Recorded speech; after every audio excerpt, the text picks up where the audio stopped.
Welcome into another edition of the Sports Edge Podcast. I'm your host, Commissioner Dan Stanzik, joined as usual by two-time champ Justin the Guru Eisner. Guru, we both got wins this week as we cling on to the final two playoff spots. How are we feeling tonight?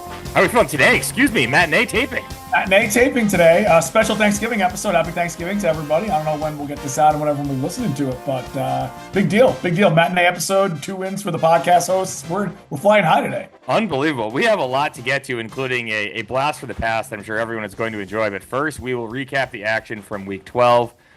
And we start with Brian Walsh moving back into first place. Took care of Curtis 111-95. The big story here, though, Guru, is the managerial ineptitude by Steve. He benched Jane Daniels in favor of Kyler Murray. Jane Daniels was one of only 3 quarterbacks to score 34 or more points this week. Our quarterbacks, coincidentally, Tua Tagovailoa and Patrick Mahomes, the other two. So good for the podcast host, not so great for Steve, who benched his guy. I am also flabbergasted by Steve's decision to start Josh Downs over Jordan Addison. Addison was the top scoring wide receiver in the league this week. So, Guru, should we be celebrating this gross mismanagement? Of course, first of all. But second of all, we're back. I think we're back. This is exciting. This is a big we're back week. We got it. We got it. We both won. Steve lost. Unfortunately, Steve made terrible decisions. Yeah, unfortunately for me, it was 1 week early. I got Steve next week. I would have loved these managerial decisions next week. Hopefully he continues a trend here. But yeah, we kind of went back and forth on this over text. The Kyler Murray over Jade Daniels is not excusable. It's just not excusable. Like, you were bringing up Josh Downs, some other ones. Oh, I got some thoughts on the Josh Downs one. I know you're not as bothered by that one, but that's fine. I'm not. I am flabbergasted at the decision to play Kyler Murray on the road at Seattle. I think that's always a tough game. You've got Daniels, home, Cowboys. The Cowboys have been terrible. Terrible defense, yeah. Inexcusable decision. I feel like if it was Murray at home against the Cowboys and Daniels on the road against the Seahawks, then maybe think about it. Maybe you could come on this podcast. And you probably still lean Daniels. Correct. But just for the rushing upside. Let him on. Let him defend himself. No. This is no excuse. Terrible decision. No world is this a good call. I'd love to hear your take on the other ones, but mine is it's so clearly that is the big mistake. Yeah, you're not as bothered by the Downs one, Downs over Addison, but I think it was faulty from the beginning, regardless of what the Yahoo projections say. Downs was projected to score more points, but if we're going strictly by projections, then of course you would have started Jaden Daniels over Kyler Murray. Jaden Daniels was projected to score more points. Furthermore, the Colts were playing the Lions, who have one of the best defenses in the league. The Colts quarterback, you know this better than most, is Anthony Richardson, who cannot throw the football. Let me ask you this, Guru. How many games do you think Anthony Richardson has had 12 or more completions in since week 2? 12 or more completions. Oh, my God. 1? It's happened once. He has done it 1 time. So if you're managing a player like Josh Downs, this is a simple math equation.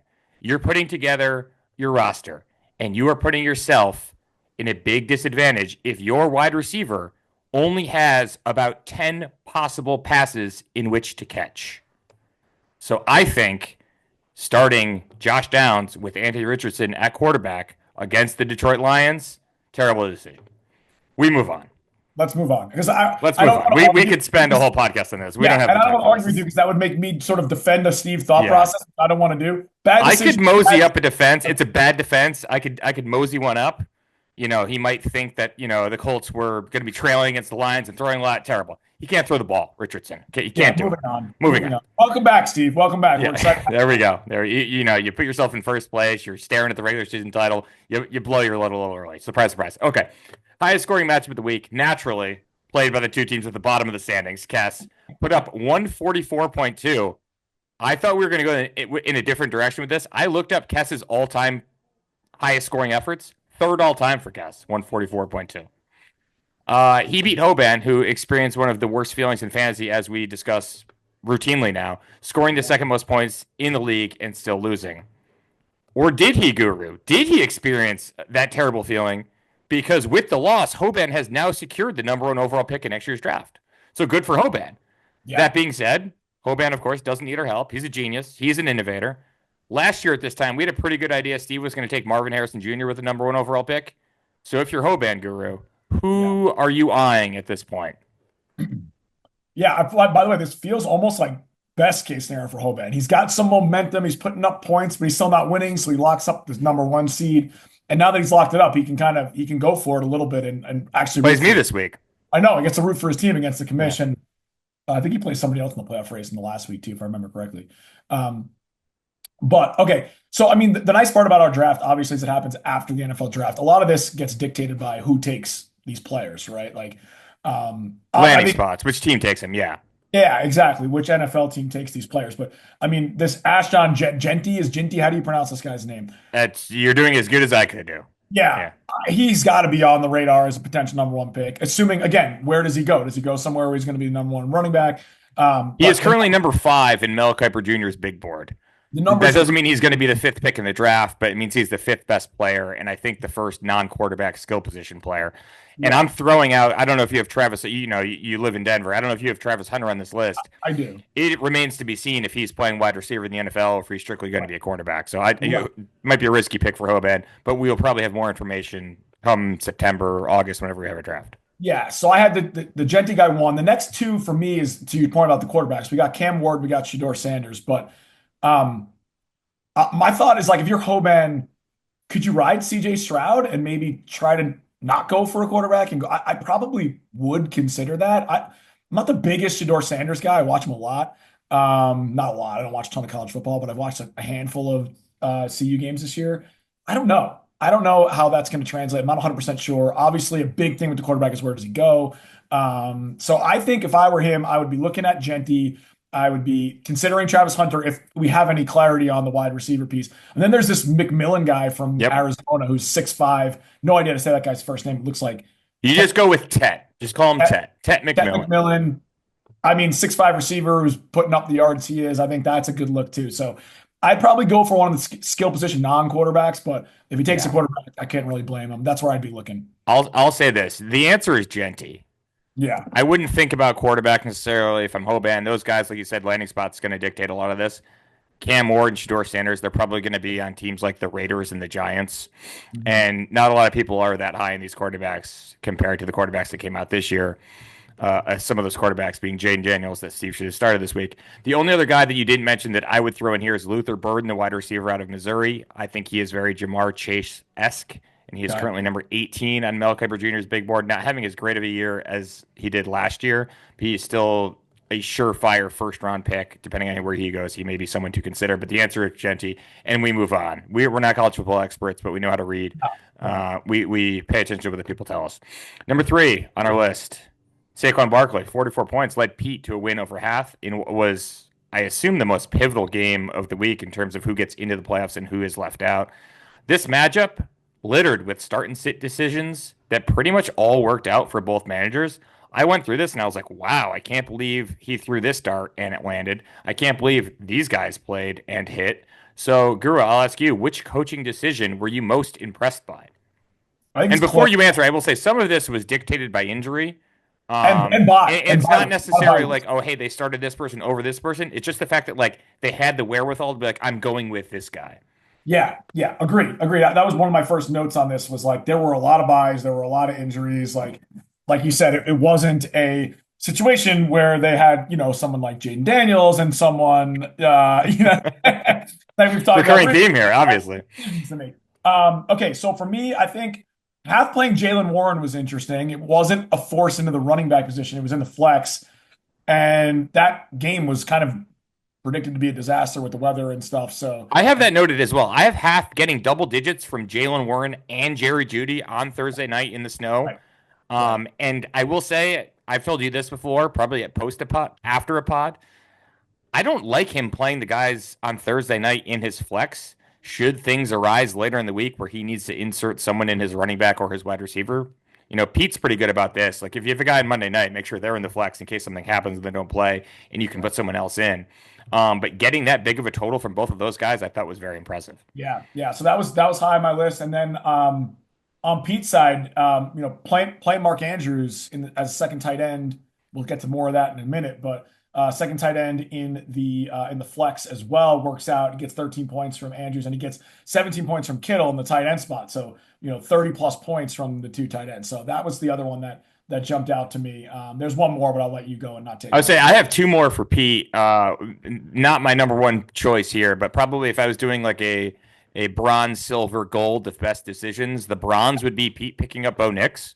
I thought that Yeah, was a deft move by him. I tried to get him on waivers. Pete outbid me. I didn't need to play a quarterback. I just think Bo Nix is worth rostering, and he put up yeah, 20 something points for Pete and Josh Allen's bye week. Number one for me is Pete going with Nick Westbrook Ikine, who has that now was on. scored every time I'm watching the red zone. It's like, and we go to Tennessee. Here we are in Nashville. Nick Westbrook Ikine with another touchdown. 6 TDs in his last 7 games. I think he had 2 catches for Pete, but one of them's a long touchdown, worked out masterfully for Pete. Yep. Unbelievable dart throw and a hit. So good for Pete, who is very much alive in the playoffs, trailing us. He's 6-6. We are 7-5. Guru, you took down the champ, whose 3 tight end strategy failed miserably with Cade Otton, Dallas Goedert, and Sam Laporta all failing to score 4 points. If you had to guess at this point in the season, what do you think teams that have started more than one tight end are record wise? And you can give us a percentage to make it easier. You probably don't know the number of times teams have done it, but what do you think the Right. winning percentage is of teams that start multiple tight ends? Yeah, I went with the winning percentage to your point. I didn't want to try to figure out how many times it happened, but it seemed like it was a real losing strategy for a while. Then it felt like it got hot for a minute, and then it seems like there's been a little back and forth. So I went with 475 on the win percentage. I bet it's close to 500. You almost nailed it. It's 48%. I think it was 479. Wow. Teams that Again, do it are 11 and 12. And yeah, the that's what I eye-popping think. stat here, Hathaway 4-0 when Oh, no employing the double way. tight end strategy, and fittingly Hoban 1-4 with that win coming in week 1. The real story here, Guru, is that you beat Zans the week after I beat Zans. Right. So I think we need a name for that, right? I mean, after week 2, he beat me, then was playing you, and we were calling it the podcast sweep. He was going for the podcast sweep. So do you have any ideas what we should call this? Kind of the reverse order. Yeah. So I went to my good friend ChatGPT to give us some Thank God, ideas. because I have no good answers to this. Good. I've got a Podcast bunch. sweep kind of works in either direction there. Like he's Right. swept Right. by the podcast. It's not great, but we need something. Yeah. So I got on the AI model. I explained what was going on. We got 2 guys doing a podcast, fantasy football. So I gave it the Wow. whole thing. Here's what we got. Here's what we got. The double sack, Okay. not great, not great. The Yeah. back-to-back smack attack, which is ridiculous, Ooh. kind of ridiculous. Sounds like Iron Eagle. The rack Yeah, attack. the smack attack, the podcast pile on, which is Ooh. I think that's the leader in the I clubhouse think right I there. kind of like that one. Yeah. The 2-for-1 special, that's kind of Yeah. plain. Like we could have done something with two for Yeah. one. Maybe. This one's interesting with if we spell it properly. They went with the hostile takeover, where host is all Ooh. hostile. The host style Chat hostile. GPT. Good on ya. Two of those Yeah, are good. I like podcast pile up or pile on. podcast pile on. I Is what like they, the alliteration. PP okay. pile on. Okay. Yeah, Both of those are podcast good. pile on. Yeah, Hostile takeover is good too. there were Excellent. some bad ones completely bad ones that I took out, but yeah, pretty good, pretty good. Excellent work. I'm proud of you for spending the time on Chat GPT. These matinee Finally, episodes, I'm flying on these matinee episodes. finally, we moved to my game. Lamar Jackson needed 31 points to push Robbie past the commission on Monday night. Jackson scored 26. Things were very much in the balance the entire night, though. And with the win, the commish improves to 7-5, and with the loss, Robbie drops to 7-5. And the same thing happened in your matchup, Guru. You improved to 7-5 with a win, and Zan's dropped to 7-5. Which means, if anyone is keeping track at home, we have 4 teams sitting at 7-5, and they occupy spots 3 through 6 in the playoff picture. So I ask you to rank those 4 teams in terms of championship chances. Yeah, I feel like we're going to have the same order, but I'd like to I hear think yours. so. I think so. I mean, I think Zan's is a clear 1 in my book. I think you're a clear 2. And then I think it's kind of a sort of a tie between Robbie and me. I gave Robbie the edge at 3 and me at 4, just because I think I have more of a chance to miss the playoffs entirely, which then obviously completely throws out the championship. I think if all 4 of us get in, I might flip Robbie and I for the chance Mhm. to actually make the run and win. But I think because there's a decent chance I don't make it at all. I like Robbie at 3 and me at 4, but that's my order. I have the same exact order. I think Robbie's team is kind of falling apart, Yeah. but he still has Lamar Jackson and Jahmyr Gibbs, who are a threat to just carry the week any week. So I think if he gets in, it's going to be tough for him to win 3 games in a row. he would definitely benefit from earning one of those first round buys, which is not out of the realm of possibility at this point. But I Yeah. think it would be an uphill fight for him to kind of run the table and win this thing. Yeah. So same order for me. Another interesting thing with this You is guys that play each other. We should have yeah, noted that's that. what I was Yeah. going to say. But that the interesting thing I was going to say is that is the only matchup amongst those four teams in the Right. next 2 weeks, which you'd think Right. there might have been more than Oh, one well, I team. mean, you and I both just played Zan, so that kind of accounts for some things as well. But yeah, so there is the matchup between you and Robbie, which will probably go a long way in deciding Yeah, which some of is those percentages. up for me. I was trying to plan a little bit for it this week just because I'm going to have so many buys that week, so it's going to be tough. This week for me against Steve is really big for sure. Well, I'm rooting for you. I know. I appreciate it. Let's see, added to the bookshelf back here. Uh, Oh, there we go. We move right on. there. Look at this guy. It is book launch week for the Commish. Thank you to everyone in the league for purchasing my book. Proud of you guys. Guru did a great job taking a picture in an actual bookstore. That was awesome. Keep those coming. Maybe the Um, less than second or third time I've ever been inside a bookstore. So there you go. There you go. I went to a bookstore today. It was in the bookstore, so that made me feel much Yeah. better than yesterday when I walked in the bookstore and they were like, "Nope, sorry, it's got to be in a box somewhere." And I'm like, "Well, it came out today," and they were like, "Yeah, sorry, come back tomorrow." I'm like, "I'm not coming back." But in honor of that, we are going to bring back an old favorite. We call it Book It.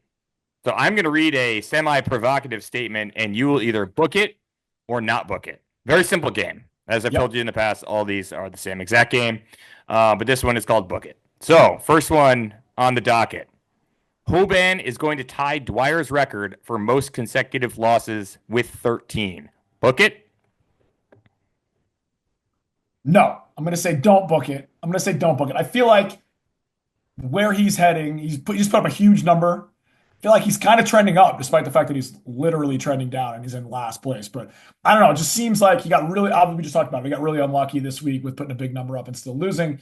I think he's going to find one. I think he's going to find one before he ties Dwyer's record. I just told you I'm rooting for you, but it feels like with that answer you're rooting against me this week because No, Hoban plays me. I know, but I just think like He it gets just Walsh feels and he like gets he he's gets going to get first one. place I Brian feel like Walsh in week 10 or in week 10 in the last week of the season here. So yeah, yeah. I feel like okay. he's going to get one. I gotta say book it. I have to.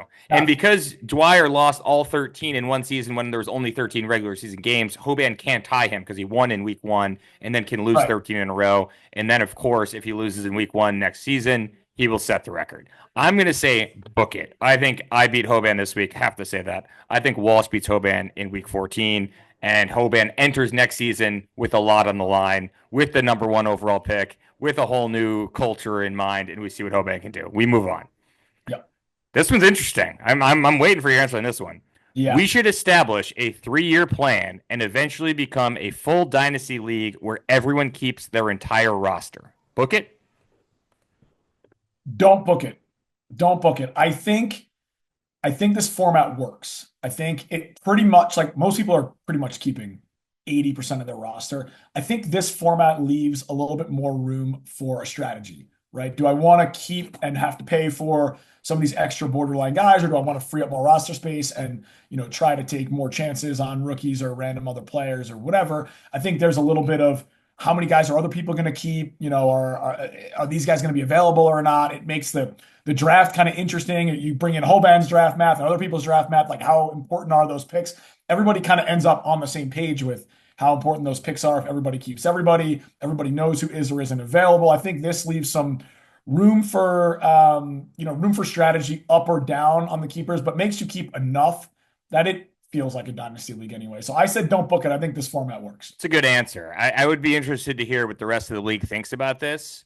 If we didn't change anything, I think the amount in the pot would be higher because people are paying to keep so many that the Right. number we'd have to raise the entrance fee to probably about $400 give or take, and then we'd have that every year. As opposed to this year, you never know if this person's going to keep 11, this person's going to keep 12, 13, whatever the case may be. I think there's more money in the pot this way. So I think for that reason, say we were to vote, I think most people would probably say keep it as is.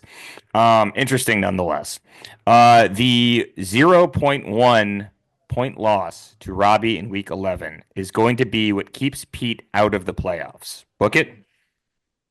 I think similar to question one, where you had to book it. this for me is I have to book it because I've got to think we're all going to get in. Pete's going to be the last one out, and it's probably going to be by a game. So I'm going to book this one. He's got a tough schedule. He Yeah. has Walsh this week, first place, and then the champ in week 14. So Pete essentially has to win both, and if he does, he is basically in, Yeah. knowing that you and Robbie face each other. Right. So his path is essentially just win 2 games, and you're probably, I'd say, like 99% chance in. I haven't looked at it too in depth, but I assume if he wins out, one of you guys loses, he's going to move into that position and he'll make the playoffs because he's going to have a point advantage on you. Him and Robbie are pretty close, but if you lose, Yeah. He's then definitely someone will going have to to have go him. in, so he's going to be in. So he's going to be Yeah. fine. He's So he up wins out, 100 he's in. yeah. He's up But 100 it's down less than he's down 5 to Robbie. So that'll be close. but you would drop out, so he would move in. So I think all he needs is easier said than done, but he has to win out. I am gonna say that happens. I'm gonna go book it. You're not doing a lot of booking. I'm the I only did. one booking over I here. just booked it. That was my first book it, to be fair. Oh, so I'm not booking. Excuse No, me, I'm no. not booking. I'm not going to book Book it. it. Book it means he's going to Book it miss means he misses it. Yeah, I'm not booking it. I think not Pete gets booking. in. You're I in. think Pete Okay. wins Yeah. out Okay. and then Okay. takes the place of whoever wins or whoever loses between you and Robbie. So I'm not going to book it. Okay. Okay. Only actual sports one. If I was doing this on an actual radio show or podcast and I was doing the show today, I would do this question and we'd probably do like 5 minutes on it and people would think it was really interesting. I think there's an easy answer. But Aaron Rodgers has taken his last snap in the NFL. Book it. A lot of Jets fans in the league. That's why I threw this one in there. Don't book it. I don't know if it's for the Jets or not, but I feel like this guy's going to figure out a way to play again. He's kind of nuts. I feel like he doesn't want to go out like this, and he figures out a way to take another snap. So I would say don't book it. I think he plays again. There's just a lot of talk that he may get shut down. There may be some phantom injury. He may not play next year, et cetera, which means there's a chance he may not take another snap. That's why we do the question. I also think the answer is don't book it. Confuses me. I wrote these questions and it's still confusing me. Don't book it. I think he'll probably just play this week. And even if he doesn't, he'll be back next week. He said yesterday if he plays in 2025, the Jets would be his first choice. I don't think he's going to be with the Jets, even though he has another year on his contract. But like they're going to have a new GM, they're going to have a new head coach. They're not; those new guys aren't going to come in and say, "Hey, we want Aaron Rodgers here." So if he's going to take another snap, it's either going to be this week or it's going to be next year. I think he sticks around. He's not going anywhere. Last question. This one hits a little close to home here. The 2024 Sports Edge Fantasy Football League title is going to be won by a Patriots fan. Book it. I mean, we have to say don't book it. We have to. As much as I'm okay with Walsh winning, there's the fact that it's a 50-50 here for Steve. We're going to go don't book it because we're not taking any chances. No Patriots fan wins. No, don't book it. That is the correct answer. It is don't book it. We love you, Walsh, but we cannot answer that question Can't in good chance it. faith. We We can't do it. Can't Can't. I'm chance sorry. I'm sorry. We got a surprise for everybody here. We mentioned how there's a lot of Jets fans in this league. There's also a Jets fan who used to be in this league, and he now joins us right now. What a real treat this is for our podcast audience, our YouTube audience, growing YouTube audience from Bayonne, New Jersey, the 2017 Sports Edge regular season champion. Ladies and gentlemen, it is Bill Dwyer. Bill, how are you? Thanks, Dan. Cut my music. Thank you. Thank you. Doing well, Dan. Haven't spoken to you in a while as a person. It's been too long. It's been years. It's probably been since you left the league. My wife always mocks me for the amount of time I put into this league, but it does maintain some friendships. Yours has obviously lagged because you're no longer in the league, but we have to start in the obvious place. What is the latest with you and Colucci's ex-wife? I'd say it's a negative all around there. First of all, I know what you're talking about. Second of all, not going to work out between any of us, any parties involved. Too many close ties there, I got to be honest. Colucci is like, I would have guessed this or thought of him, but of members in the league that everyone knows, I think Colucci has like the highest marks there. I don't know how, but like he knows all the former baseball players in the league because he played baseball. He knows Robbie from the Gentlemen's and Zans from the Gentlemen's. The Guru knows. I think it's 10 for 10. Oh, maybe not Hathaway. Hathaway probably knows him from the Gentlemen's too. So I think the entire league knows Colucci. So the Guru was giving us hinge updates on your behalf. Oh wow! I don't know if he shared this with you. So we were well up to speed on this. This is unscripted, crazily unscripted. So I have no idea about this. But yeah, thanks, Justin. That's cool. Perfect. Yeah, so that's where we're at. Yeah, nothing really evolved from that. Not even a chat actually. It was too close to home. But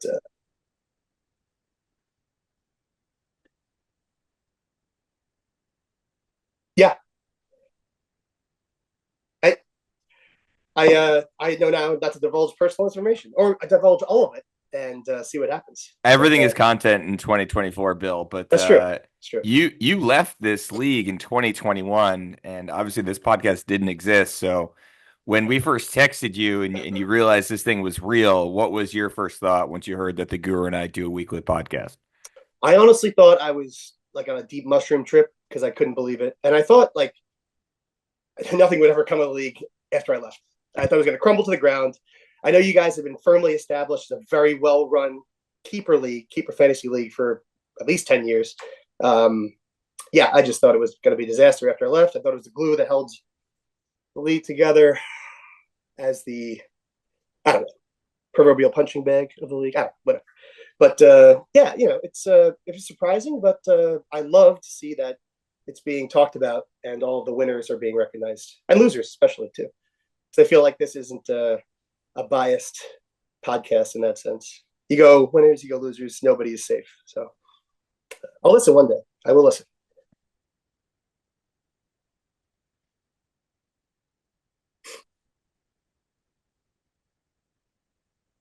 Mm.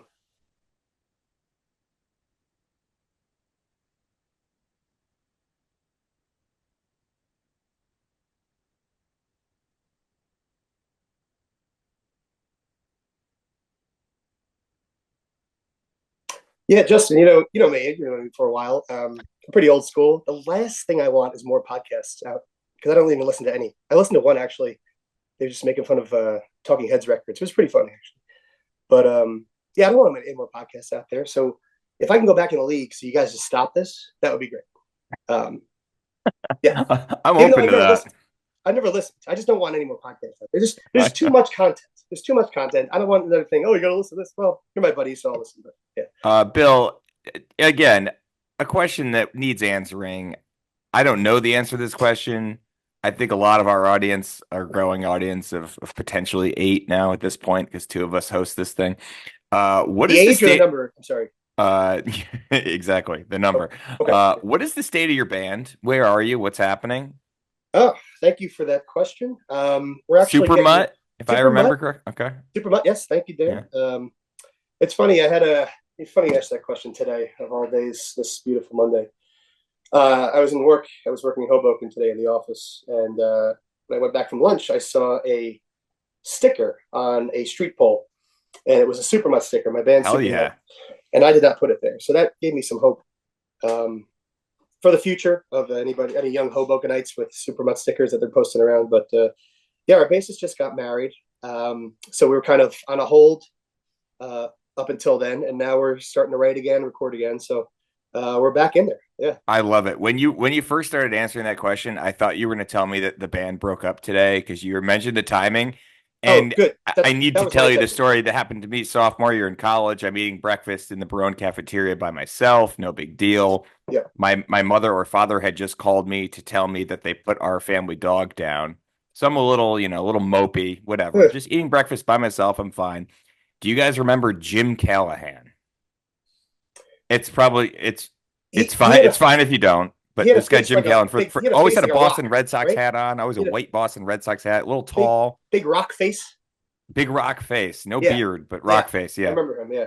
So he comes moseying over. He sees me and he's like, Stantic, what's going on, man? It looks like your dog just died. And I'm like, well, Jim, actually, I just got a phone call from my parents.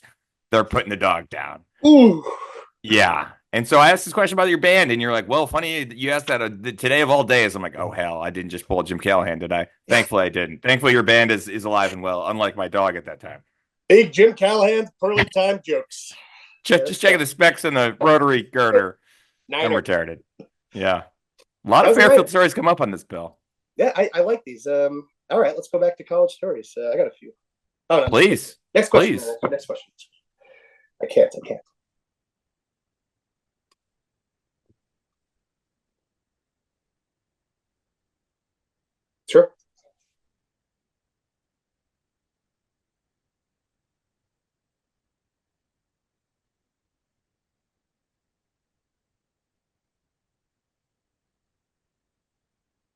Is there and let me just add on to that, is there a go-to karaoke song for you, or perhaps a top three as someone that is known to rock a mic, as they say?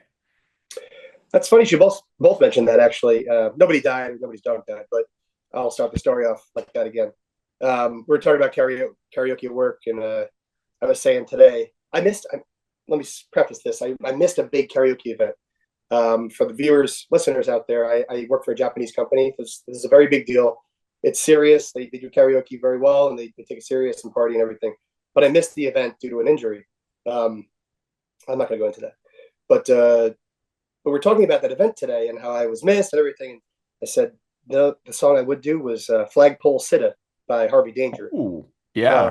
Little out of left field, you know. But then that would be the starter, and then the closer, if I was allowed to, would be something, you know, Neil Diamond-y, sing-along-y, Journey. Not the song from Journey, other songs from Journey. But yeah, you know, keep it 80s, keep it sing-along, you know. Funny you should mention. Yeah, I'm sure there's 8 podcasts out like that already. Yeah.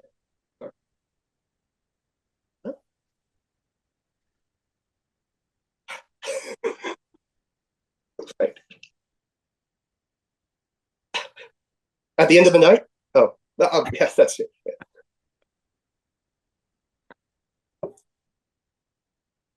Ah, nice. Yeah, yeah, I heard it recently somewhere. Maybe on the 90s on 9 on Sirius XM.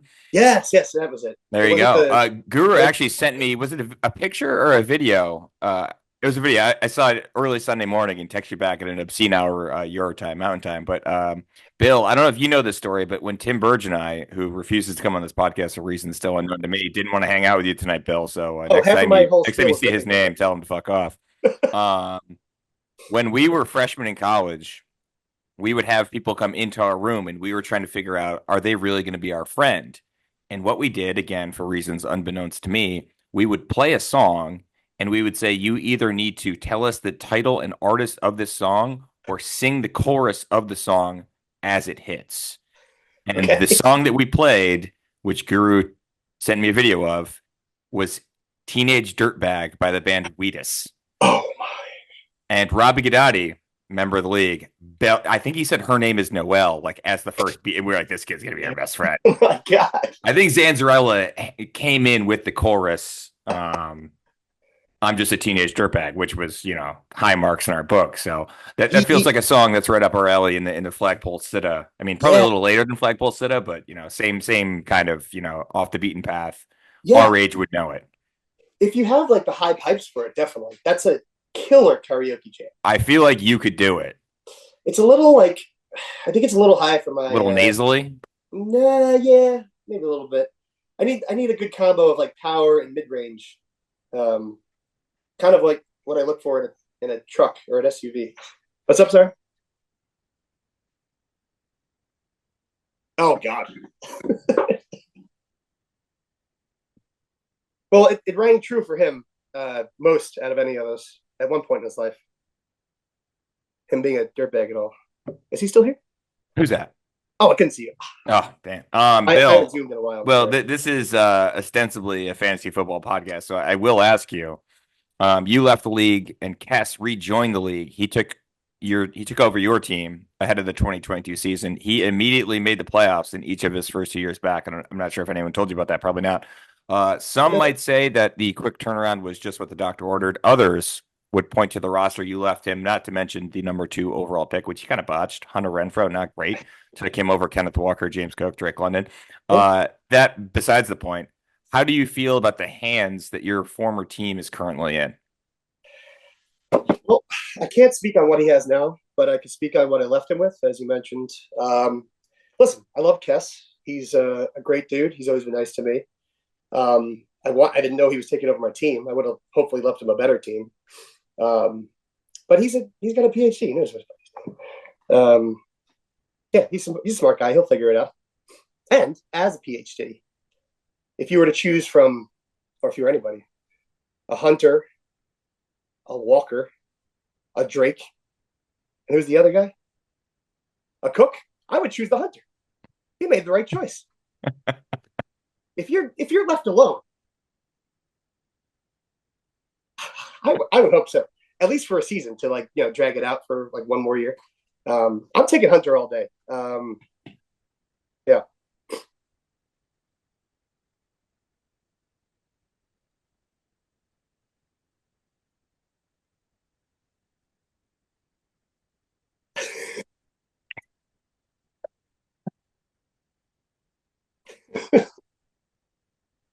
But he's not like a bench pick. He was He's picked up, right? good. He's He's playing good. well. He's Yeah, playing right now. yeah, Yeah. yeah. Lad McConkey. If I was a hockey fantasy guy, I'd be Ivan, of course. Oh, that's your Wait, boy. there's a guy named Ivan. Yeah, he had an assist tonight, I think. Is he Russian, I presume?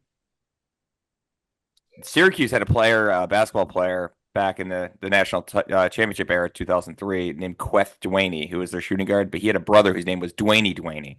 Nice. So I like how this guy is taking it one step further. Ivan. That's something else. It, that yes.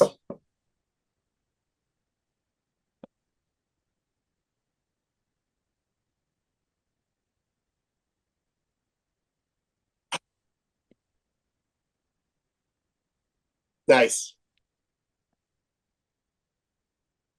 I You would think. just assume, yeah. Oh, go ahead, Bill. No, I was gonna say you would just assume like, oh, this is a sexy construction girl or something.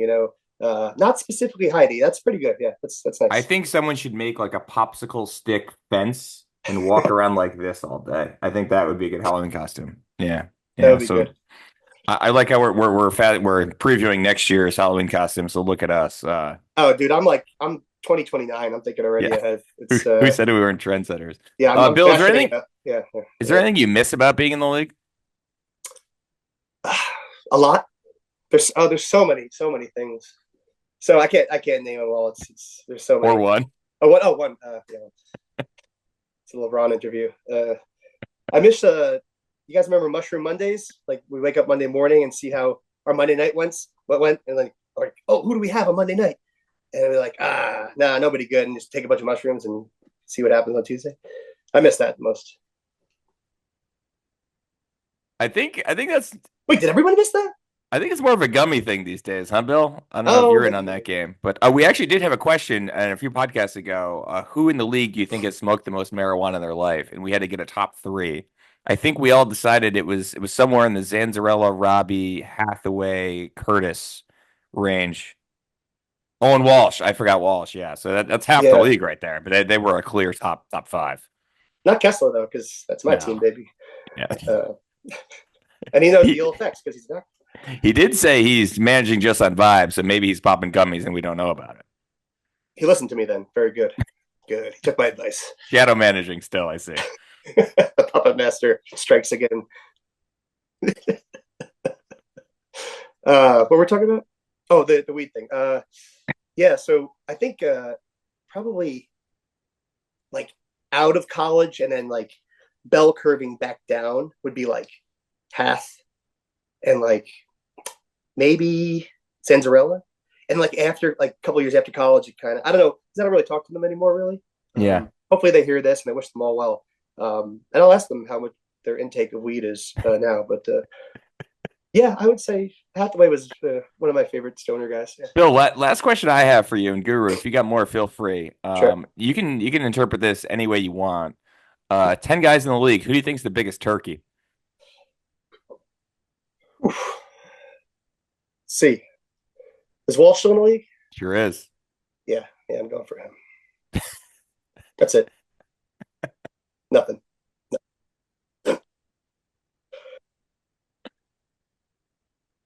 I'm chilling on Thursday. Actually, my parents said, "To hell with you. We're doing Thanksgiving on Friday. We don't live in America anymore." No, they very much live in America. They just don't do Thanksgiving on Thursdays anymore. And I'll explain that because it's my sister goes to the in-laws on Thursdays, so they like to have the whole family, and it's very small. So it's like five of us and the two little guys, my nephews, Luke and Liam. Shout out Luke and Liam. They'll be watching. They'll watch this in a couple of years. They'll be watching and just yelling the whole time. It's great. Yeah, I already forgot about that. That's wild. Damn. Is it? That's crazy. Oh yeah, went to work. Nice. Bill, it's been a pleasure. We miss you in the league. It's great seeing your face. What was the 30-second interview? The time flew by. This is crazy. Please join us again sometime. This has been a blast. Thanks so much. I love you guys. Guru, what a great trip down memory lane with Dwyer there. Unbelievable. What a week of content for you guys. It's Thanksgiving week. We're matineeing it. We're bringing Dwyer in for interviews. I mean, fantastic. He was great. It was just meat great. and potatoes this week too. My goodness, you got it all. Unbelievable. Guru, thanks as always for doing this. Yeah, you're welcome. See you guys. All right, thanks to all 8 of you. We hope, maybe 9, maybe Dwyer watches, maybe someone else watches. We know Tim Burgess isn't going to watch. Who cares? But thanks to all of you that are watching on YouTube, and good luck to everybody in week 13, except for Steve.